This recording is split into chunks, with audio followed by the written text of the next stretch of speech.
Bonjour chers amis, nous poursuivons notre étude sur la vérité présente, troisième vidéo. Et ce troisième vidéo, nous allons faire une synthèse de certains détails qu'on avait laissés en suspens. Alors nous allons lire cette citation de Madame White qui nous sert de base. Il y a de nombreuses vérités dans la parole de Dieu, premier écrit à la page 63. Il est dit: il y a de nombreuses vérités dans la parole de Dieu, mais c'est de la vérité présente que le troupeau a besoin aujourd'hui. Mais des sujets comme le sanctuaire en rapport avec les 2300 jours, les commandements de Dieu et la foi de Jésus expliquent très bien le passé du mouvement adventiste. Ils montrent ce que nous croyons, affermit la foi de ceux qui doutent et donnent de la certitude à la gloire future.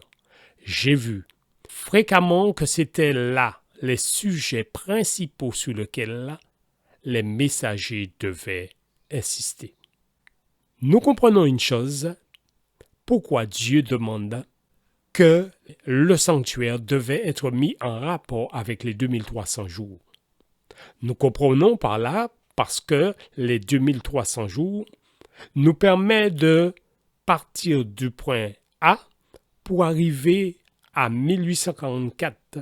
1844 nous permet d'arriver au désappointement, mais surtout d'arriver à la période où commence l'église de la Odyssée.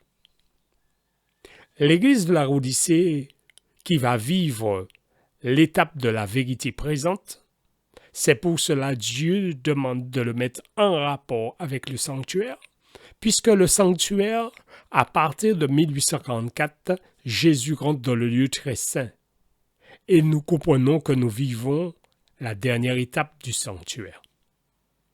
Donc c'est pour cela que nous comprenons bien, à partir de cette période, commence la vérité présente. Et à partir de quels sont les détails qui nous permettent de comprendre que la vérité présente commençait à partir de cette période? Simplement parce que Dieu l'avait dit dans le détail qu'il avait donné à Noé, que nous allons revenir aujourd'hui.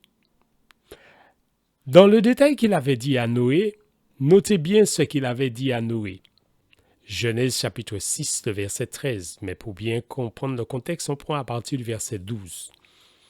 Dieu regarda la terre et voici, elle était corrompue, car toute chair avait corrompu sa voix sur la terre.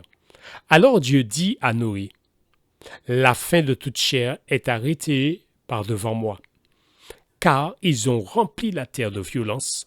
Voici, je vais détruire la terre. Fais-toi une arche de bois de gopher.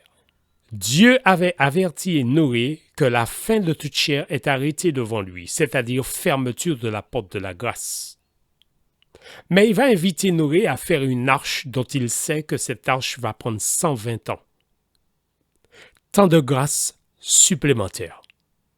Le temps de grâce supplémentaire nous permet d'être éclairés sur ce que nous avons dit avant. Nous avons dit avant qu'il y a entre le 6e sceau et le 7e qui était le retour de Christ, nous avons un intermède. Cet intermède, nous le retrouvons dans la vision de Noé. C'est-à-dire Dieu interpelle que la porte de la grâce était déjà là, prête à être fermée, qui symbolisait le retour de Christ pour notre époque, mais il va mettre un intermède entre le 6e sceau et le 7e sceau, ce qui veut dire, alors que la fin était déjà là, il va dire construire l'arche, qui va te prendre 120 ans. Eh bien, Dieu va faire la même chose. C'est pour cela que nous pouvons mieux comprendre cette déclaration qu'il avait dit dans Matthieu chapitre 24, verset 37. Ce qui arriva du temps de Noé arrivera de même à l'avènement du Fils de l'homme. Dans le temps de Noé, Dieu a prolongé le temps de grâce. Dans l'église de la Odyssée, Dieu va prolonger le temps de grâce. Nous comprenons bien cette déclaration.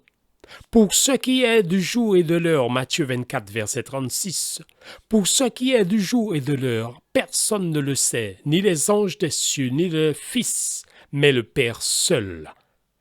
Ce qui arriva du temps de Noé arrivera de même à l'avènement du Fils de l'homme. Dieu, du temps de Noé, a prolongé le temps de grâce. Arrivera de même à l'avènement du Fils de l'homme. Dieu a prolongé le temps de grâce, en plaçant une intermède entre le 6e sceau et le 7e, pour nous permettre de comprendre qu'il nous invite à une période de préparation pour son retour. Et cette période de préparation pour son retour, nous retrouvons ce détail à travers le message du scellement. Le scellement va commencer à cette période si on tient compte de ce que Dieu a dit concernant les 2300 soirs et matins qui nous amène à cette date de 1844. Un autre détail que nous allons souligner.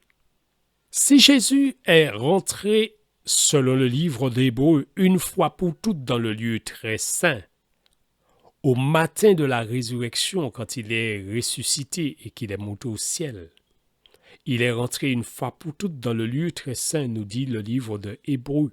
Hébreux 9, verset 12. Alors, pourquoi la date de 1844? C'est bien parce que Jésus est déjà rentré dans le lieu très saint. La date de 1844 nous présente l'ouverture du lieu très saint et que Jésus est retrouvé dans le lieu très saint où il accomplit plus précisément la dernière phase de son ministère.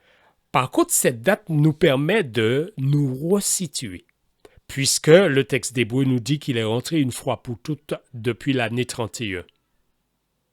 Ce qui veut dire, la date de 1844 nous permet de nous resituer sur le début de l'Église de la Odyssée, sur le début de la vérité présente. La vérité présente est cette vérité qui va sceller le chrétien. Sceller le chrétien revient à l'expérience que Jean-Baptiste a vécue. Et c'est pourquoi je vous invite à considérer le scellement de Jean-Baptiste pour comprendre le scellement de la Odyssée. Jean le Baptiste, dans Jean chapitre 1er, verset 35, il avait précisé « Voici l'agneau de Dieu qui ôte le péché du monde ». Ce qui veut dire il avait compris que Jésus qui se présentait à lui était l'agneau de Dieu annoncé par la prophétie. Il va reconnaître le signe que Dieu l'avait donné. C'est celui sur qui la colombe va descendre, c'est lui qui baptisera du Saint-Esprit. Et dans Jean chapitre 1er, versets 29 à 33, il le reconnaît.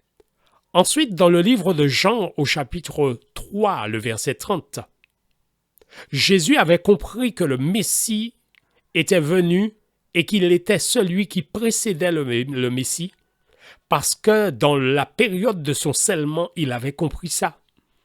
Et il l'avait mentionné dans Jean 3, verset 30, « Il faut qu'il croisse et que je diminue. » Mais ça n'empêche pas qu'il pose la question, étant en prison. Es-tu celui qui devait venir ou devrions-nous en attendre un autre? Jean semble douter là dans la prison. Mais Dieu, qui va l'éclairer maintenant parce qu'il a été scellé pendant cette période, et durant cette période, le scellement va le servir maintenant. Et le scellement va le servir parce qu'il est dans un moment très troublant. Il est dans une période de persécution. Il est en prison. Et le scellement va servir maintenant parce qu'il est scellé, il pourra te dire. Alors, il envoie ses disciples vers Jésus. Et les disciples arrivent et disent à Jésus, Jean a demandé, « Es-tu celui qui devrait venir ou devrions-nous en attendre un autre ?» Jésus ne répond pas directement à la question, mais Jésus le ramène à son scellement. Et Jésus le ramène dans cette déclaration. Matthieu chapitre 11, versets 4 à 5.